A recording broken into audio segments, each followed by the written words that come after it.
you all so much again for being with us. We just heard from Irv Garfinkel about some of the academic research grounding calls to reduce child poverty and explaining some of the benefits of that. We're about to hear from two experts who are practitioners who are working with stakeholders actively to try to make child poverty history. So we're very honored and humbled to be joined by Dr. Myra Jones-Taylor, who is the Chief Policy Officer at 0 to 3, and the Reverend Dr. Starsky Wilson, who recently became President and CEO of Children's Defense Fund. They're both doing incredible work, advocacy, research to move the fight against child poverty forward, and very grateful to have you both here.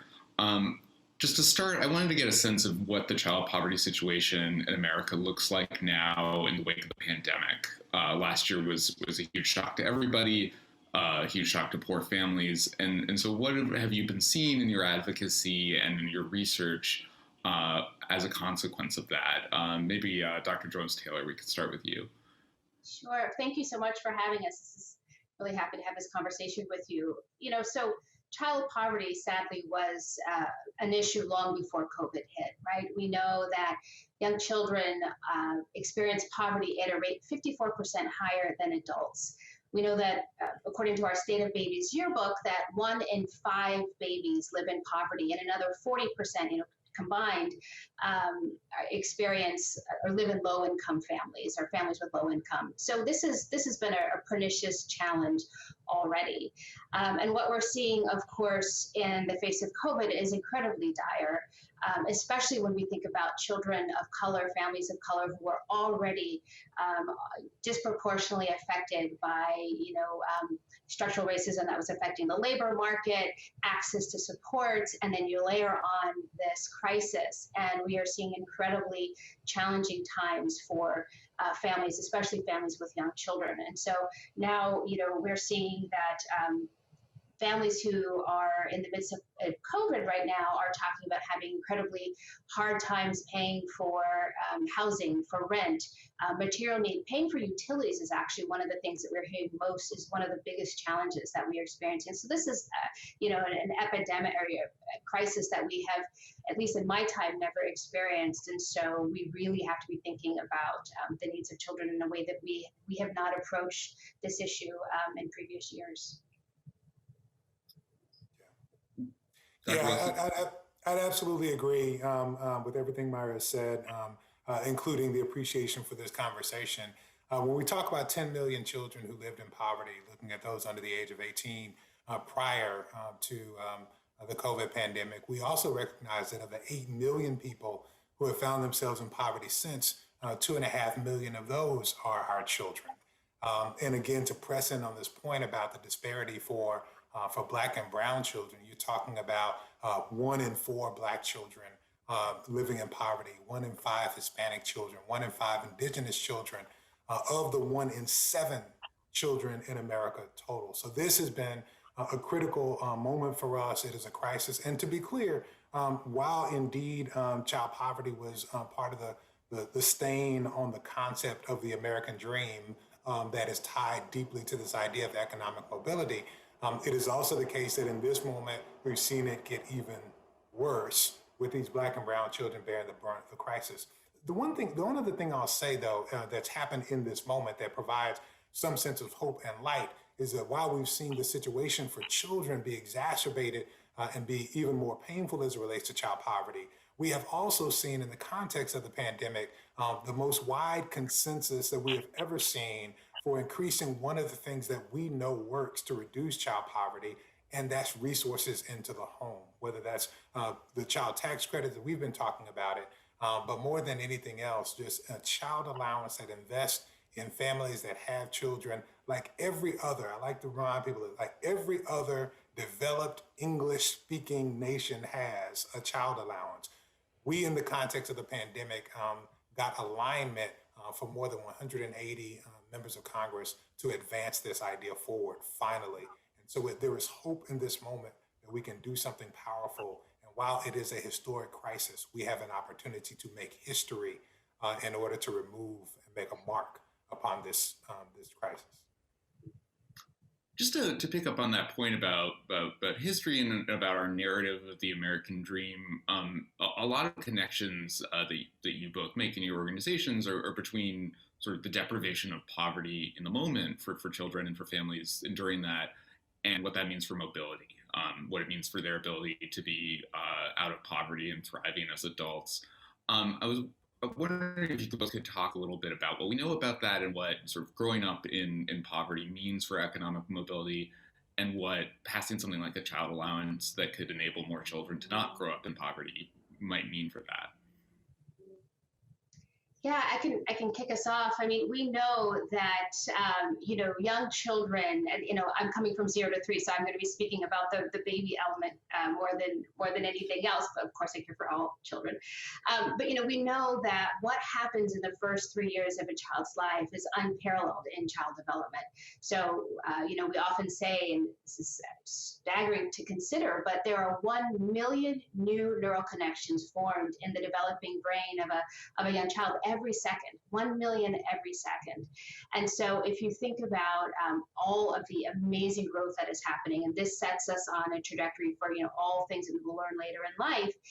And if we disrupt that through economic instability, through when children are, facing adversity, lack of access to food and housing, that disrupts their brain development. That disrupts everything that we want to see. All that potential that every child is born with is disrupted in that moment. And not only that, so that's a problem across the board, right? But when we, in the State of Baby's Yearbook at 0 to 3, we decided to tell the story of how all babies are faring across the country in all 50 states. And we did that a couple of years ago, and surprise, surprise, we are not doing right by any of our babies. This last year, we decided we were telling an incomplete story when we weren't disaggregating by race. We know that young children of color face more adversity because of systemic racism, historic racism in this country. And we wanted to be able to tell that story and paint that picture for folks.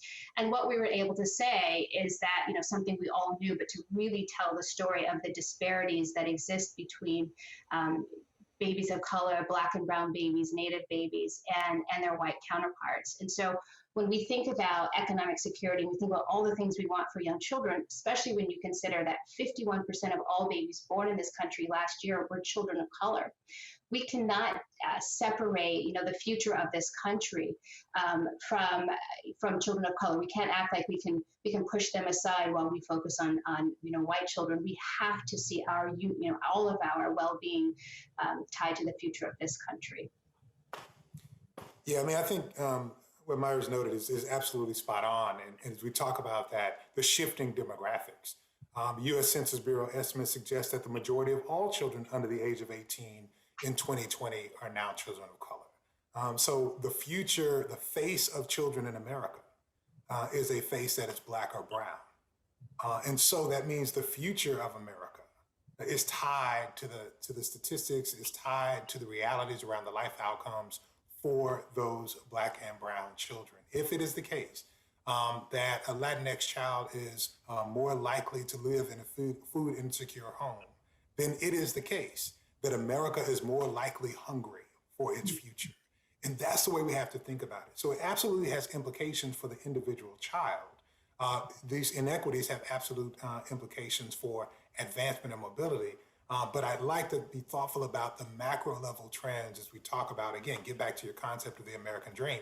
Critical to the American dream is the idea of economic mobility, that I will be able, if I defer gratification, if I study really hard, if I wait, one of the other ones that has been historically, if I wait to get married till after I've graduated and I've got my diploma or my degree, then I can economically do better than my parents. Let's be clear, that has broken down for millennials. They'll be the most educated generation in American history, and they will not do better than their parents based upon when they are entering the workforce and what the macroeconomics are that we are recovering from as a nation. It has broken down. And so part of the challenge we have, the only opportunity we have to hold on to that concept that we have held up as the American dream, is to reduce child poverty, is to eliminate it in our lifetime, and to assure that these children have every opportunity to do better than those who have come before. I want to dig in a little more, since you're both raising a really essential and inescapable point in this conversation, which is that child poverty is an issue of systemic racism and historical racial oppression, as well as material needs in the moment.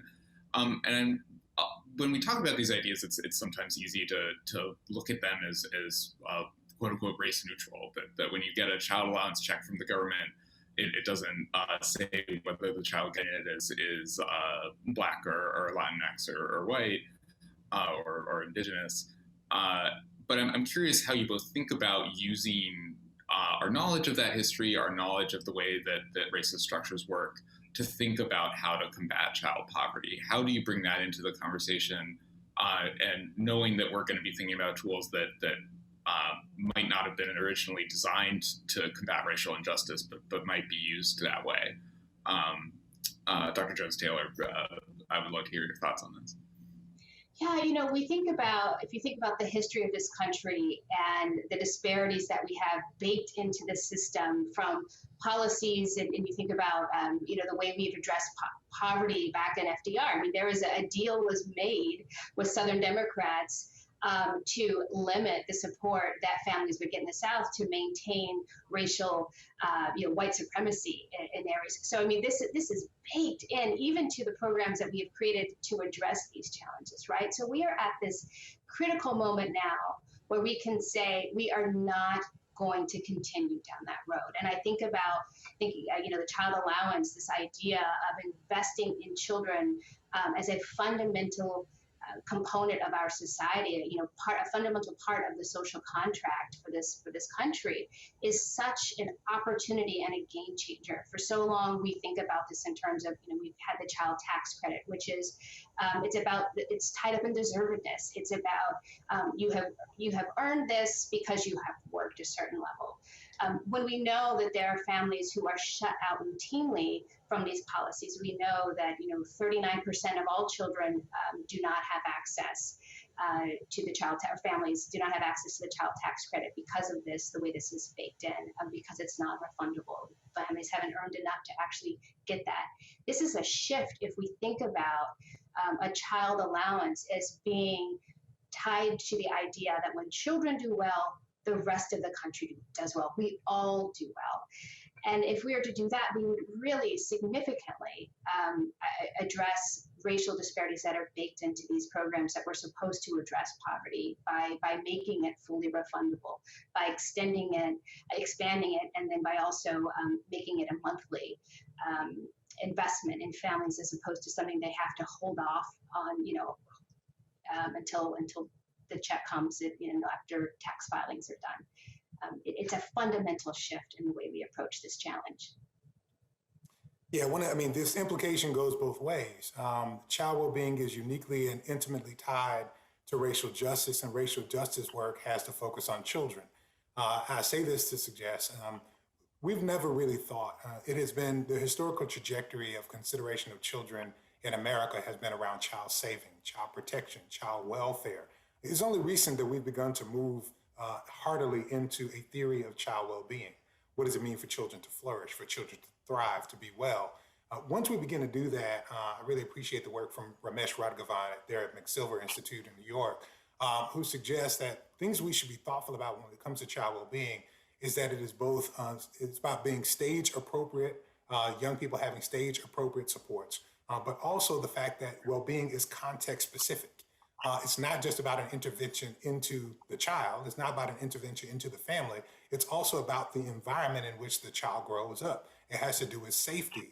So reimagining public safety has implications for child well-being. Thoughtfulness about the racialized implications of the structure of public school systems has impacts for child well-being. And the ways that we consider the health system in America has absolute implications for child well-being. And so what we have to consider is that if young people are growing up in an environment that is rife with racial strife, that is racked with structural inequities based upon race and based upon gender, quite frankly, as well, based upon orientation, then they will not be well. So in as much as we can put additional supports in the homes of those children and in the lives of those children, which we must do, we have a critical moment, we've got to do that right now. We also, with the understanding that well-being is context specific, have to be organizing and building in communities, making sure that their parents, that their principals, that their pastors have the power, wield the power over systems in the environment to assure that we're able to address racial inequity. So I like to tell people all the time that it is indeed the case that child well-being, the most sustainable way to assure child well-being in an America where the majority of our children are Black and brown, is to pursue public policy change through racial equity. And both are required if the changes that we make today will be permanent for the future. That requires us to advocate for these policies, but it also requires us to organize in our communities to make sure that the context in which children are growing up is strong and equitable as well. I wanted to talk a little bit about that organizing, since part of the perspective that you both bring that I think is super valuable is that you're speaking on behalf of and in collaboration with children who are a group that does not always have as loud a voice as they deserve to. And I'm curious, we talk a lot about what Congress should do, about what Joe Biden should do, but you're doing the work day in, day out in your organizations, and I'm curious what you've learned and through your own practices, and what you feel like the nonprofit sector as a whole needs to be doing to advance this conversation and advance policies that can fight child poverty, since this is such a bottom-up process of change. Maybe Dr. Jones-Taylor, we could start by talking a bit about 0 to 3's work. Yeah, I love listening to Starsky and this. I think we are at a moment of a real shift in the way we think about thinking about children. I've been encouraged to see how many reports have been out in the media recently about we're not doing right by kids. This is not news to those of us who have been in this field, right, for so long. We have been saying this day in and day out for so long, but we are at a moment where we have the opportunity to really seize this opportunity. It sounds bad, but really take advantage of this horrible space that we're in to never find ourselves in this place again. And I think the way to do that is there's a few things we have to do. One, and I want, Starsky can definitely talk about this, but really think about using the voice of children in this work. Obviously, I work with babies, so that's a lot different. So what we do is we mobilize parents on behalf of babies to speak about what they are seeing, the challenges that they are experiencing, and they are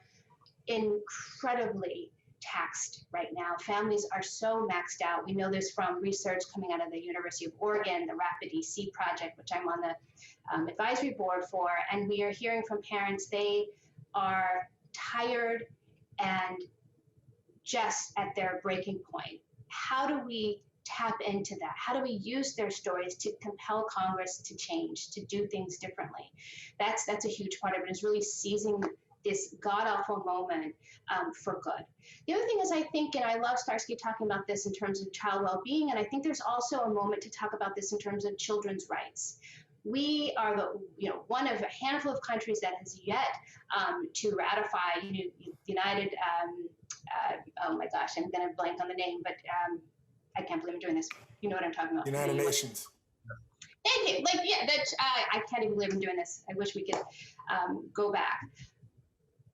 We have got to change the way we talk about children in this country, that they have fundamental rights that we are abusing each and every day. When you think about the fact that 1 in 5 babies live in poverty, that is a fundamental attack on their right to thrive. So I think that is a huge part. That's a huge shift in the way we talk about children in this country. And then finally, I would say, we need to hear from other folks who aren't in this line of work that Starsky and I are in terms of children's advocacy, children's rights. It is time for folks who don't usually think of themselves as child advocates to get in this fight and to, lock arms with Starsky and, CDF and us at 0 to 3 and so many others. I'm thinking of First Focus. There's so many other good partners out there who are doing this work. So we need labor folks to see that what they're fighting for is inextricably tied to what we're fighting for young children. We need to see women's rights advocates, seeing that their fight is our fight. We need to see people who want to do tax reform to see that their fight is our fight. And I think once we do that, we will be in a different place in this country, and one that is truly devoted to child's well-being and creating a children's rights framework for all of us. Yeah, I really do appreciate this this perspective on children's rights. I mean, this is we lean into, we believe in the principle of proximity, and so what is the agenda and where does it start? It starts with the needs of the child. Where do you begin with diagnosing a problem? You ask somebody where it hurts. Our young people may not be able to vote, they may not have a voice, they may not have a lobbyist, but they can tell you where it hurts. And so I think we got to begin by asking where it hurts. This is one of the reasons why it's really important for us that we work in partnership with folks across the country to implement CDF Freedom Schools.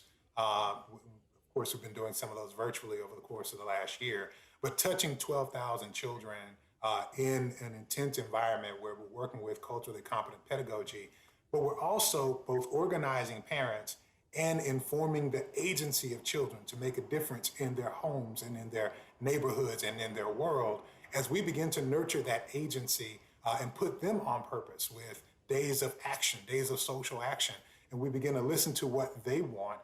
Then we begin to nurture a pipeline for the multiracial democracy that this generation can finally produce. But by investing in that, we're preparing them, we're preparing the empowerment and the engagement and democracy that we need for the long term. But that being said, I think we've seen one of the more powerful manifestations of movement in the course of the last generation. Actually, I'll say twice, whether you're talking about the March for Our Lives or whether you're talking about the movement for Black Lives, these reminders that movement only comes from young people. So this kind of bringing us even to this point of the last year of folks' high focus on racial justice has come by the expressions of young people. And so part of what we got to continue to invest in is leaning in, learning from them with proximal programming, but also investing in that agency to organize it, to speak from where it is. One of the other things I really appreciate about this theory of child well-being from Ramesh is that he owns that childhood is a status that we must affirm for itself, not only as a staging ground for adulthood, right? Children are not our future workforce. Children are whole humans who have whole rights, commitments, agency, and activity in the world that we have the responsibility to help to unleash. And that can be unleashed in the democratic process by organizing. I really appreciate the great work of the tables for youth organizing across the country. This helps us to give voice to the realities that young people care about the issues that are before all of us. And they will be the transformation and the change that we seek and desire for our world. So as we invest in, lean in, and support them where they are, as we amplify their voices in the public dialogue by community movement building and power building, then we will get closer to our hopes for the nation that we have for the future. I want to ask you both about how you see this moment in historical perspective. When you were talking about social movements, I was reminded of the founder of the Children's Defense Fund, Marian Wright Edelman, a hero of mine, and I think everyone who cares at all about child poverty is. And that some of her early work in the early 70s came in the aftermath of the feminist movement, of the Black liberation movement. And there was a moment when it felt like we could get universal childcare and a family assistance plan, and the Nixon administration sort of gave out at the last minute. And that felt like this really awful missed opportunity. And here we sit in 2021, and it feels like we could do something really big here. Is that what it feels like to you or to both of you? And how do we make sure that we don't have victory snatched away from us at the last minute, the way we did some 50 years ago? Yeah, I mean, we all think about Nixon and that veto, and it hurts every time I think about it, where we would be on so many issues if we didn't, if he hadn't vetoed universal child care. I mean, I think there's a few things. One is mobilizing. It's activating the folks that we care about and that care about these issues. So one thing that we do at 0 to 3 is annually we have something called, it's part of our Think Babies initiative, where our whole focus is to make sure that everybody sees that babies' potential is our national priority. And part of that, we have strolling thunder. So we have parents, families from all 50 states and the district descend on the Capitol. Unfortunately, this year and last year, we weren't able to do that. We're doing it virtually, but where they come and they meet with their members of Congress and advocate for the things that their families need. They hear directly from families who are talking about things like childcare, talking about early Head Start, basic supports that could meet their basic need, or support that can meet their basic needs. So being able to seize this moment and have members of Congress hear directly from families is absolutely critical. Another thing that Starsky and I and many others are part of is we're launching something called an initiative called Kids Are Essential, where we're saying this has to stop. We have to raise the noise on this issue so that everybody understands what is at stake. And I just love what Starsky said, that we need to talk about children as entities in and of themselves that are worthy of our support, worthy of all of the investments we can make in them now, not because of their future potential. And so that is something that we're talking about and trying to advocate for. In terms of actual policies, we sent our transition memo over to the new administration. We released our annual or biannual policy agenda and shared that with the 117th Congress. And basically what we said are, we need to stabilize and rebuild childcare. We need at least $50 billion to shore up childcare and make sure that families have access to high quality care. We know that childcare deserts proliferate around this country. We need to make sure that families have that they can meet their basic needs. We need to make sure that housing is affordable and that families are not doubling up. We know that so many babies, especially Black and brown babies, live in crowded housing, 16% before the pandemic, right? So this is a moment when we can actually say we cannot go back to those old days. And so I think it's important that we all show up. We're very clear that we are not going to let this crisis return us back to the days of before. And I think that has to be about mass mobilization and clear-eyed policy advocacy that we're doing. Yeah, I totally agree. As you talk about Mrs. Edelman, it's helpful for us to remember that she was the public policy director for the Poor People's Campaign. It's helpful for me to remember that every time I see Reverend Barber and think about the renewal, and I hear her say on a regular basis that she's been fighting for that same policy agenda from the Poor People's Campaign since she was standing side by side with Dr. King. And with that reminder, part of what I'm thoughtful about is Dr. King's Why We Can't Wait. As you raise the question, what's the value of this moment? Post Montgomery, he goes and he pens and he suggests a concern that I have raised in this moment as well, that after significant transition, there is often a euphoric release where we see the potential and the possibility, but we give in to gradualism in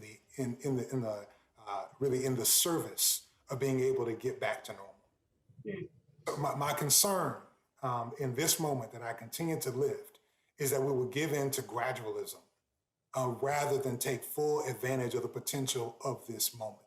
In the interest of reconciliation for some of the fissures and fractures that we've experienced since the beginning of this year, that we will go along to get along and give up critical things that we need in order to advance the realities for children. Yes, we absolutely need the American Rescue Plan to pass. We need the child tax credit to go forward for this immediate time. We need COVID relief. And we need to push heartily and hard for the American Family Act to make it permanent. Yes, we need to get back to being one America that cares for all our children, and $15 minimum wage in its permanence is not something that we should be sacrificing, because that support into families will also have a positive impact on the well-being of children and their capacity for economic mobility. And so my concern about this moment is that we will trade normal for that which is right, that we will trade getting back to something that feels calm, or we will give in to the approach to reconciliation that says that we shouldn't push too hard. This is absolutely the moment to push. This is the moment to advocate. This is the moment to press, and particularly over the next 18 months. This is the moment before we begin to be thoughtful about another congressional cycle. And so we all need to line up. And we need to be pressing for the expansion of the child tax credit. We need to be pressing for the EITC as well. We need to be pressing for the permanence of that expansion through the American Family Act. We need to be pressing for the investment, the continued expansion to a $15 minimum wage. All things that we have articulated and advocated for in our End Child Poverty Now agenda for years and reports for years. And we may not get there if we are willing to take our foot off the gas, or if we're willing to make too many trades and give in to gradualism. There are two, this concept of gradualism is a concern for us. This idea of incrementalism is a challenge for us in a time when we need to be swinging for the fences. The kinds of economic degradation that we have seen call for New Deal era reflection and revisiting of the social contract. And I think there's no better place to begin than with our babies and with our children. What do we owe them? How will we build for them? How will we invest in a country and a context for their future? Is the moral question at this moment to make sure that we don't give it. I just want to add, I love everything you just said, and I think about, what gradualism got us before. It got us the mess that we have with childcare, where we still have a non-system for, the millions of children who rely on childcare from 0 to 3, but from 0 to 12 who need it for aftercare, after school care. Think about paid family leave, where we were told that all we were going to get was FMLA, the Family Medical Leave Act, and that was. Sure, it brought us someplace, but look how many decades have passed when we accepted that. We cannot accept anything less than what we are saying we fundamentally need to put this country on the right path. Because it's clear, if you look at how children are doing, if there are so many indicators that we are not, what we're doing right now is broken. It is not good enough. And so I completely agree with you, Starsky, that this is the time we have learned from the past that we cannot accept these half measures and half steps. This is the time to make sure that our demands are fully met. I always think of the saying that there are years when nothing happens, and there are weeks when decades happen. And I hope we might be upon some of those weeks in the weeks and months to come. And if we are, it will be because of the hard work of you two and your organizations and the whole community that you're advocating for. So I want to thank you both so much for doing this and for sharing some of your insight, and keep up the good fight. Thank you. Thanks for the opportunity to be with you. Thanks for the opportunity to be in the Zoom with Myra. I know, this is fun. We need to do this more often. Thank you so much.